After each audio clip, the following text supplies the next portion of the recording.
An entire world is ready for you to start your career teaching the path to wellness. Mastering the science of mindfulness.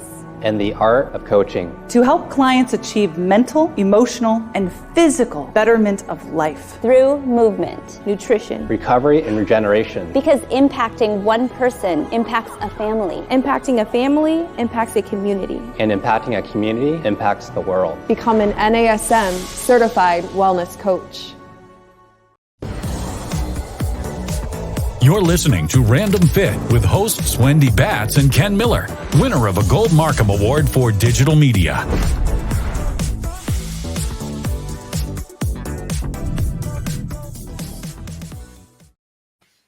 Hello, everyone. Welcome to another episode of Random Fit. I am Wendy Batts here with Ken Miller. Ken, how are you today? I am well, Wendy. How's it going? Oh, it's a great day. I mean, you know what? Woke up this morning, so can't complain. We'll take it. Yes. And today we are going to talk about body composition and different ways to measure body composition. I mean, I don't know how else to say it other than that, but I think this episode is going to be extremely important because actually today I was working with a client. He was on my table and he is a crazy runner. He looks incredible. He is he literally does 100-mile events. And he went to the doctor for his checkup and he said that he came back and his BMI shows that he is in a bad place. So yeah, I'm glad we're talking about this topic today because you know what? I'm going to have him listen in because I spent 30 minutes trying to change his mindset that that's just one way to measure things. And that one was not accurate. Yeah. And, BMI, and I know when I've gone in to see the doctor for checkups, again, when you're 50 plus, that's one of the things that they look at is, okay, all right, Mr. Miller, you need to do something about your life. And when it comes to you gotta just change who you are, dude. You need you've made some choices in your life and you need to make some other ones. So when it comes to BMI, and here's the thing, BMI, body mass index, is basically your height to weight, right? Looking like we're going to talk more about that in a little bit, but as a measurement, unfortunately, it does hold true for the typical population when it comes to that. But for somebody like me who tries to work out, I do what I can to keep up my lean body mass. So if you look at me, you wouldn't say, okay, that guy's obese. But if I'm just looking at one measure of what my body composition might reflect regarding my health, I'm not in a good place because I'm a little bit denser than the average 5'8", 5'9" guy. As I'm getting older, I'm still up there, 5'9" again, but that's irrelevant. So as you start shrinking, as I start shrinking, only going to become work on my posture here for a second. But it's just one measure of your makeup again, and that's just looking at the scale and knowing how tall you are, and it's a very, very oversimplistic way of looking at, okay, that guy's unhealthy or that guy's healthy, but you have to look more in depth as far as, okay, what is the physical makeup? But again, in the context of looking at your body composition, we have clients that, again, if they're more recreation based, more performance based, as long as their body size doesn't affect or detract and takes away from their performance on the field, on the court. Again, Wendy, you've got a lot of high level elite athletes that you work with, but sometimes they'll get told, okay, you need to lose 5 pounds because it's affecting your knees, it's affecting your low back, you're affecting your vertical, things like that. So that's when you start to look at, okay, well, what does my physical makeup look like? Because in some people's worlds, how big you are size wise will affect your performance. But for the average person who's looking to maybe fit better in their clothes, maybe they have a vacation that they're getting ready for. I have a client who's getting ready to spend 5 days on a sailboat with her family, right? And she wants to be able to, walk around, not being self-conscious about how she looks like in her one piece, right? So for her, it's just about, okay, well, here's the progress we're making. We're on track or we're not on track. So a lot of people, it is about, keeping perspective on, okay, if here's our goal, here's the end date. Let's make sure that we are making the progress that we should or could make. But also some of these ways of measuring our bodies, or the circumference wise, is a reflection of health. Statistically speaking, it may not be true. It's not going to be true for everybody, but from a statistical standpoint, there are some things that you might need to consider once you've had a chance to look at what your physical makeup is when it comes to lean body mass.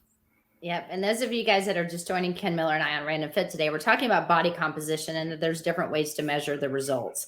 And so oftentimes when you go to your doctor, the first thing they look at is your body mass index. What we've been talking about is BMI.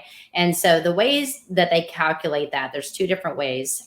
You can actually do it with the metric formula. That's the one you're going to take your weight in kilograms and then divide that by your height in meters squared. And so when they do that, that's where they get that particular number. And then there's actually a chart that you can look at to determine, the different, where you fall on the scale. Now, because I don't measure myself in kilograms, there's something called the imperial formula, which is 703 times your weight in pounds. And then you divide that with your height in inches squared. And that's how you can get the same number, just depending on where you live. Now, once you get that number, then again, you look at this chart. And so on average, when we say the chart, if you're less than 18.5, they're saying that you are at still a very high risk because you're actually considered underweight into where, they want you to be on that scale. Ideally, when you're, thinking about that and you get that number, if you fall between 18.5 and 24.9, then you are at a low risk for disease and you're also at a healthy weight. And so, that's where they want you to fall. And again, that BMI, especially as you get older and you're starting to look at health insurance and stuff, that BMI does unfortunately play it, like they take that into consideration too. Are you high risk or not? And then of course, anything above, 25 or 25 and above, you're either overweight, obese 2, or obese 3. So anything that's over like 40, they're saying that you're extremely high. And so, again, that's just one way that they, that they measure it. They do that even with my 6-year-old. His BMI is this. And I'm thinking, well, okay, his height and his weight, I mean, he's like on a bell curve, he is going up. However, he's always been a tiny little guy when it comes to weight. I mean, he's 6 and he weighs 39 pounds. However, he is making strides in his weight from where he started as a baby. And so there hasn't been a dip or a decrease. It's always been positive. So again, these are just numbers to go off of. And that's what you're going to get from the doctor. But I think it's extremely important to kind of talk about what we're going to go in next, which is the actual circumference measurements that I use with my clients. I think it's easier for people to understand. And if you want, on a performance standpoint, especially when we get talking about actually using a tape measure, you're going to really get good numbers on, is your girth becoming smaller if that's your goal, right? Or are you growing in certain areas that you want to get bigger? Like guys want bigger chest and bigger shoulders and stuff. Are you seeing those gains? And women want smaller waist, smaller hips. Are we seeing that decrease? And I think, there's just different ways of looking at it.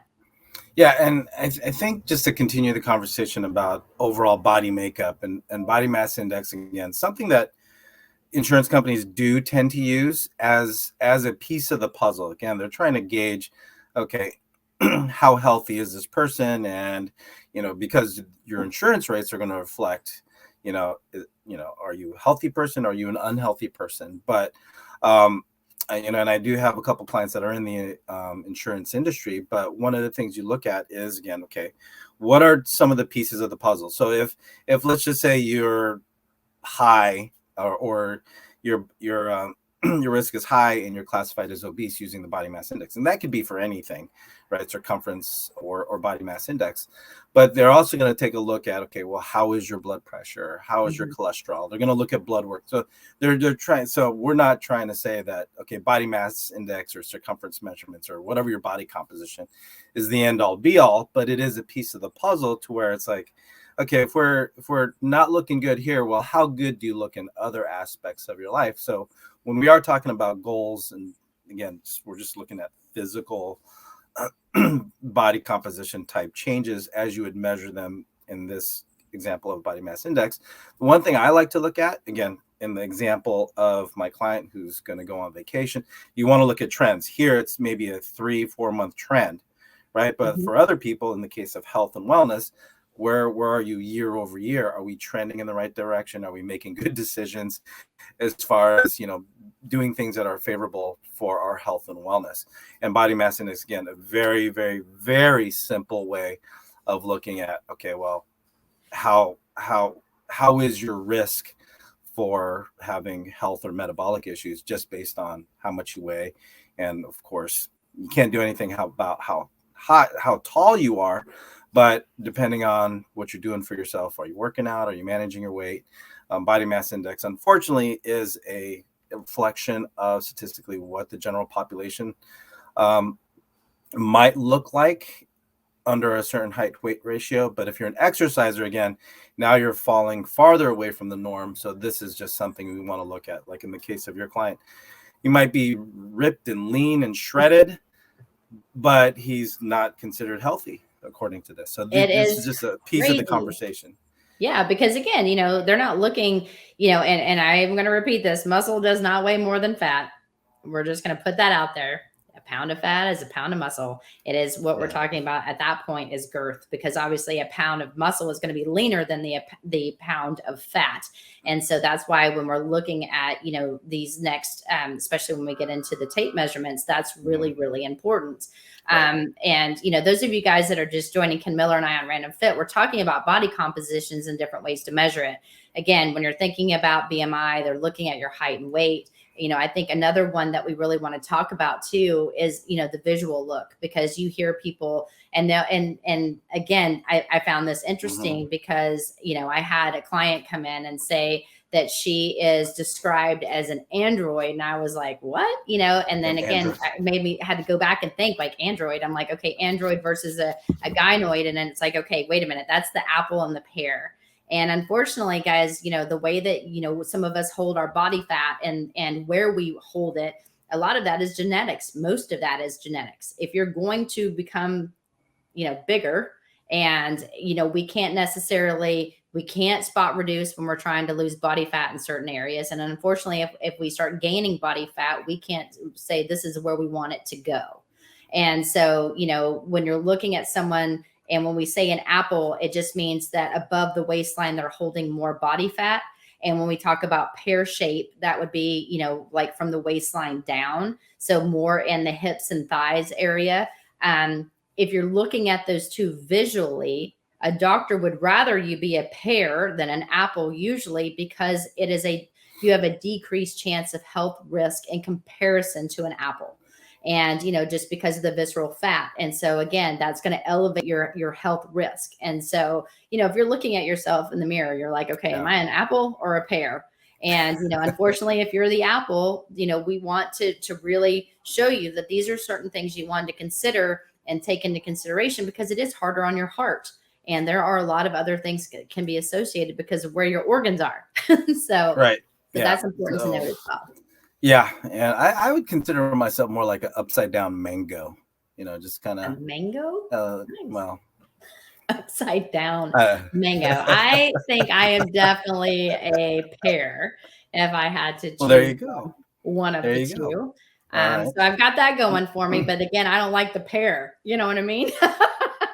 I wouldn't want it to go there. Like, you want to, say, okay, I want this outer hip to kind of go maybe up in other places that I would prefer to be a little bit enhanced in comparison to where it is in my jeans. You know what I mean? Can you imagine if there was a human shaped fruit out there and it's like, okay, this is the way we should look, right? That would be kind of like eating like mini humans.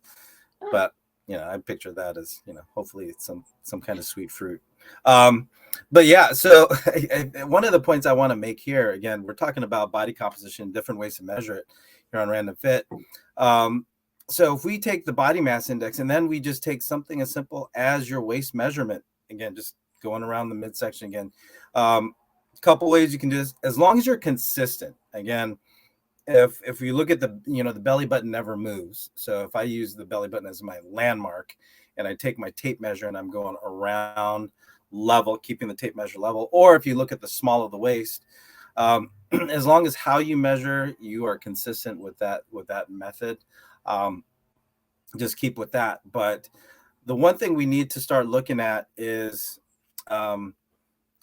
if we look at body mass index, if we look at now your waist measurement, now we have a couple pieces of the puzzle. Not only can we look at your height to weight, but now we can start to get a glimpse of where you're carrying it. So to your point, are you android or are you gynoid? So that's where we start to look at things. So when we're looking at the risk for men, again, these are statistics based on what they've done over meta-analysis of, okay, if you have this certain body type or if you have this certain waist measurements, you are at a certain level of risk when it comes to having health issues. So again, as a personal trainer, these are the conversations that you especially want to have with your clients as they start to get into their 30s, 40s, and 50s. And as you work with clients over the years, whether it's related to their goal or not, it is one way to look at, okay, well, how effective is our programming? How much am I addressing health and wellness, and not just how much they're lifting or how far they're running? But now we can start to look at, okay, are we looking at wellness and fitness, or are we just looking at fitness? Because those two can be two different things altogether. So again, between circumference measurements, starting at the waist, putting that together with height to weight, now we're starting to get a more comprehensive picture of what your clients are looking like physically. Mm-hmm. And, and again, when if you're just joining us, Ken Miller and I are on Random Fit here today are talking about body composition. And of course, we've talked about BMI. We talked about how the doctors get that number or how you can get it yourself. Then we just talked about, waist to hip. And then I think the big one that I use a lot with my clients personally, and I actually have my husband do it on myself because I want to know, is getting a tape measure and actually looking at the different segments of my body. And, therefore I can see where I'm starting and then reassess every 4 to 6 weeks and see if I'm actually hitting the areas or hitting the goals that I want to hit. And oftentimes too, we rely so heavily on the scale. And unfortunately, the scale will vary, and it'll vary for females depending on, the time of the month. It can vary if you are dehydrated, if you actually drink a ton of water, or you had a bigger meal and you had salt. Unfortunately, there's a lot of different things that can tip the scale in one way, or they're showing no movement, whatsoever. And I've had clients that have started with me and they're like, Wendy, I have only lost 2 pounds. I've been with you a month. You're kicking my tail. I'm doing my cardio. I'm measuring my food. I'm seeing no results. And I'm like, okay, that's fair. And you will get that, especially with sometimes people that have been with you for even multiple months. Yeah. However, I'm like, you remember that measurement, when I took out the tape and I looked at certain areas of your body, let's do that again. And then they start to see those numbers decrease or increase, and depending on where I'm measuring. And then they're like, well, I have noticed that my jeans now fit, and those skinny jeans I wanted to get in, I can get in, but I don't see the scale moving. And so that's why we wanted to provide you with different ways to measure results, because if you're just looking at the scale, you will sometimes get defeated. But if you take these other measurements and you see the gains that you're making, then I think that's huge. Or if you don't have someone measuring you and you don't want to measure yourself, get a pair of pants that you can barely get into, set them up next to you, and then every so often, like I say, every 4 weeks, try them on. Can you get them up higher? Were you able to button them? Can you move? And then, I had clients that send me a video and she's got her hands behind her head. She's in these jeans and her little sports bra. And she's like, look at me. And she's doing lunges. And she was the happiest person in the world. And, but the scale didn't really move. Yeah. And I think, and that's, again, another testament why we need to look at actually what your makeup is when it comes to what's on the scale. Because I know I brought up Lori in podcast recordings before, in that I worked with her for a couple of years. I was changing facilities, and on the scale, she had lost 3 pounds. and she lost 3 pounds. But to your point, Wendy, she started off, I think, a size 10 or 12, and she was down to a 2 to a 4, which her husband, didn't like me all that much because she had to get basically a whole new wardrobe. But the biggest point was the fact that going from, let's say, from a 10 to a 4, she only lost 3 pounds on the scale, which when we calculated it, she lost 3 pounds of fat and she put on 8 pounds of muscle when we looked at her, the calculations we used for her, I think it was skin fold measurements. So we used the 7 site and skin fold measurements. But overall, I mean, again, on the scale, it's like, you would think, it's like, man, what have we been doing for these last couple of years if I've only lost 3 pounds? But when you think about what that meant for her physically, she had better endurance. She slept better. But she also felt more confident in the clothes that she was wearing, because now she didn't wear these clothes that were, loose and baggy. She was able to wear more fitted clothes that, she really loved to wear. Again, if you could update your wardrobe for that reason, yeah, you're gonna feel pretty good about yourself. But from that standpoint, again, clothes can be an unofficial way of looking at circumference measurements, because depending on who the maker is, some clothes are a little bit more generous than others, or they fit differently. But it is an informal way of looking at, okay, inches lost. But that's where, again, to your point, Wendy, I might say to my client, have that set of clothing that you want to fit into, and that's going to be our, quote unquote, tape measure. As far as, okay, are we getting closer to where you want to go? But again, not every maker makes the same dimensions. They have different cuts, and they'll complement different bodies differently. But that's why we want to look at the objective measurements of using a tape measure, because that doesn't change unless you've got a tape measure that's kind of been stretched and used for a while. And that's something that for trainers, you do want to make sure that you're because tape measures, they stretch, right? If you keep pulling them, you're using it day after day or month after month, they will stretch. So it's not really an inch, 2 inches, 3 inches, 4 inches, right? Especially it's forgiving. Yeah, it can be forgiving. It's like, man, right? It's like yoga pants, Right. Watch your tape measure, people. Yeah, but the other part, of looking at circumference measurements is the fact that, we all lose it in different areas. I'm one of those guys that I'll lose it in my cheeks and my neck. So I might have lost 2 or 3 pounds on the scale, but it looks like I've lost about 8 to 10 pounds just because of where I lose it first. Unfortunately, it's here and not my midsection where I want to lose it, but it's one way of looking at, okay, well, are we looking at overall inches lost? Again, if we're talking about putting on clothes, I'd want my client to have a shirt as well as a top as well as a bottom to look at overall change as far as how their clothes are fitting versus just using your pants. But what if all their progress was up above, right? That's very true. Yep. And those of you guys that are joining Kim Miller and I on Random Fit, we're talking about body composition. And so, right now we're really talking about circumference measurements. And when we're talking about circumference measurements, it's more, we don't even really want to look at the scale sometimes. We really want to think about the girth of your body in different positionings. And, we talked about these tape measures. But, ideally there are certain, I think it's important to know where to put the tape measure. So if you don't have a trainer and you actually want to get your own measurements at home, it's easier if you do have a buddy, whether it's your spouse or a friend or somebody that can actually take the measurements for you, just to make sure that everything is where it needs to be. But the first place you're going to want to start is at your neck. And so you want to think that it's really just below the larynx, or like if you think about your, if you're a man and you've got your Adam's apple, it'd be right across that area. And then you're going to note that down.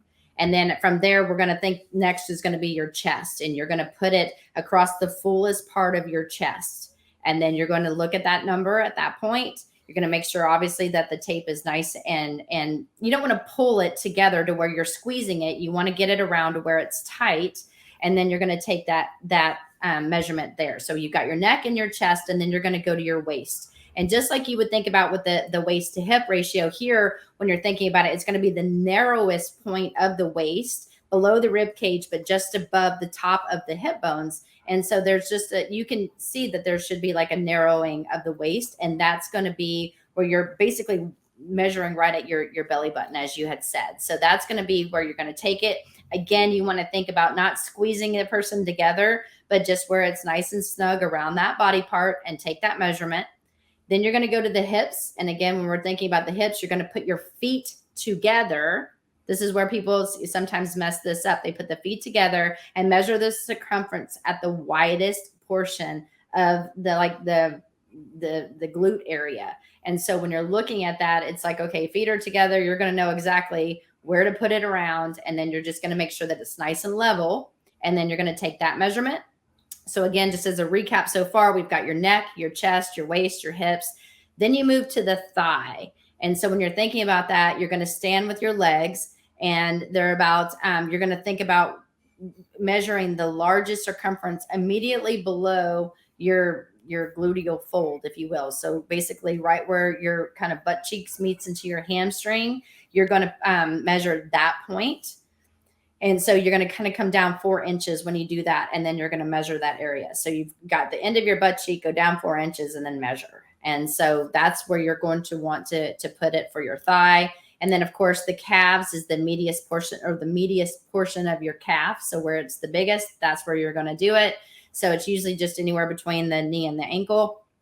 And then lastly is going to be your arm. And so you're going to actually put your arm out. So, take the bend out of your elbow, and then you're going to measure it at the fullest part. So it's taken really at the midpoint below the shoulder and above the elbow, but where it's the thickest. And so again, every 4 to 6 weeks, take that measure tape out. Try to get the same person that administered it to do it every single time. So make sure this person's more of a constant and not some complete stranger. Because at that point too, you're going to know that they're probably going to hit the same points each and every time. And I think that's important too, because if you don't know where to measure and you've got all these random numbers, then that's not going to help you out at all. Right. And I think, as long as you're consistent, right? You mentioned consistency as far as measuring, but one of the things that I like to do is measure and it's okay to make notes too. Like, you mentioned, 4 inches below the gluteal fold. That could be easily 4 inches above the top of the kneecap. Right. Yep. Or something that I like to note, if there's like scars or birthmarks or moles or things like that, like the height of the mole on their thigh. Right. Because a lot of times these landmarks do not move. And as long as you make a note of it. And if they do move, you need to send them to a dermatologist. Yeah. If that's looking a little large and discolored, you need to get that checked. Your legs are getting smaller, but your mole is getting bigger. So yeah. You got to address that. But yeah, so as long as you're consistent with how you're doing it. So these are just suggestions that you brought up according to the National Academy of Sports Medicine textbook when it comes to taking these circumference measurements. But, when I was in college, did you ever take a testing and measurements class, Wendy? Oh, absolutely. Yeah. Yeah. And this is where they would ding you on, like, if you're measuring someone's height and you didn't take your shoes off. Oh, yeah. Right. And same thing, right? I ding people if you don't take your shoes off and you want me to watch you do an overhead squat. If you're going for a master trainer, you will get dinged. That's right. And that's one of the biggest mistakes when it comes to measuring the hips. You don't put your feet together, right? So you got to make sure that, it's apples to apples, so that when you do reassess, it's, you have all the other manageable factors the same if they can be. So that way, every difference you measure is going to be based on body composition, or in this case, circumference measurements. So a lot of good points there. And the beautiful thing about using to tape measure is that, all you need really is a tape measure and a mirror if you don't have somebody to do it for you. But as long as you are consistent in how you assess or reassess yourself to track your progress. So, and I think it's important to note too, I mean, with us talking about this, guys, this is the stuff that you can do on your own and at home. And so it's free. And, because, there are different ways to measure, your lean muscle mass versus your body fat, and getting specific body fat percentages. I mean, you had mentioned this skin fold, which is where, there's like a little I always call it kind of like a chomper that you would use that has different numbers on it. Some of them are done electrically or electronically now, where it'll help, give you different reads depending on if you're measuring 3 different sites or 7 different sites. There's different formulas that you can calculate to get that measurement. Again, that's only as good as the person that's administering the actual calipers or using that actual skin fold piece of equipment. But I think the most accurate that I know of still to date is the DEXA scan, where it really does scan you to let you know again what's lean muscle mass versus fat in comparison to your height and all that fun stuff. And so but that's very expensive. And so there are places out there that's what they do all day. They actually measure different people. I know that we have it out here in Atlanta where there's actually clinics where you can go and get that done.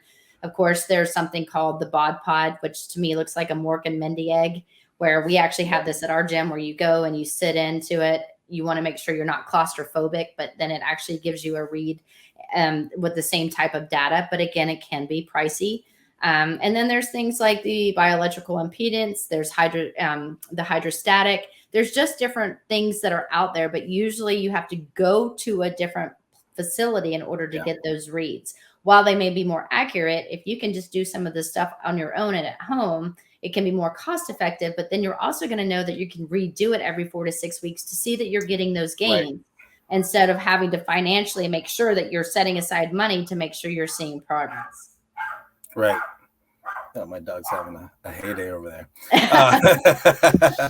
But I heard every word that you said. I mean, if you can get away with free and cheap, that much better, because you could do it as frequently as you need to track your progress. But when I was still working at the local health club over here, we would have one of those hydrostatic weighing tanks. A guy would pull up in this big old truck, and we would schedule it out, and we'd make sure that the members would have their bathing suits that day so that they can actually get into that little dunk tank and reassess their or assess and reassess their body composition. But you had to wait for the guy to come around. We had to get the schedule from him when he was going to be in town, and then they had to, pay for it.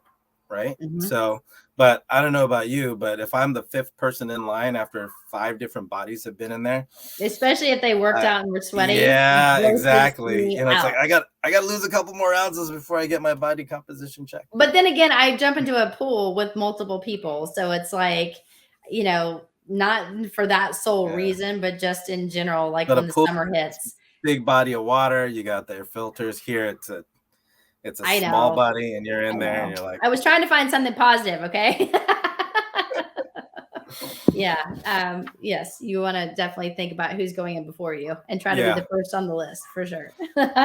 So I mean, again, a lot of this is a great reminder from a fitness professional standpoint, as far as, it's fast, it's easy, as long as you're looking at consistency and if you have a dialogue with your clients about, the importance of it, not so that they're obsessed about the results, because there's so many other ways to look at health and fitness.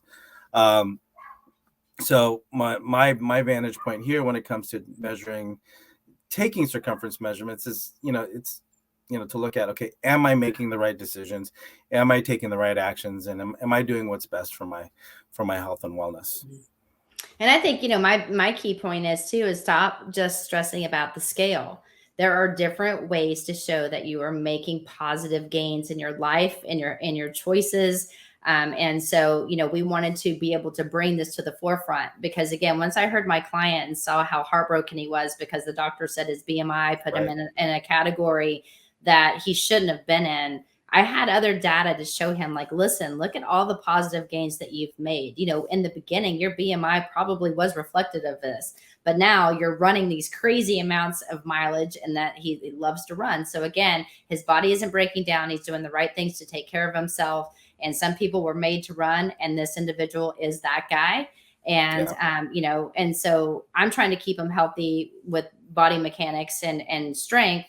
But, because he was able to look past what the doctor had said and saw this other stuff, it really did make him feel better. So if you're not seeing movement on the scale, but you're seeing like movement in your clothing, meaning that it's not stuck to you, or you didn't have to lay on the bed and tuck things in order to pull your jeans up, then that's always a positive. And so, just find out what ways you can measure your own success, and maybe take some of these other things into consideration that we talked about, and have a starting point. That's right. That's right. Because we want to look at trends. Okay. Are we doing the right things for ourselves? So Wendy, thanks again for sharing your insights and how you use circumference measurements to track your results. So for those of you listening to us here on Random Fit, if you like what we talked about today and want to hear more from us, please like, follow, subscribe, download, and more importantly, comment. Let us know what you want to hear about. Wendy Batts and myself, Ken Miller, here on Random Fit. I'll be sure to do what we can to give you what you're looking for when it comes to random fitness. So until next time, take care and be well.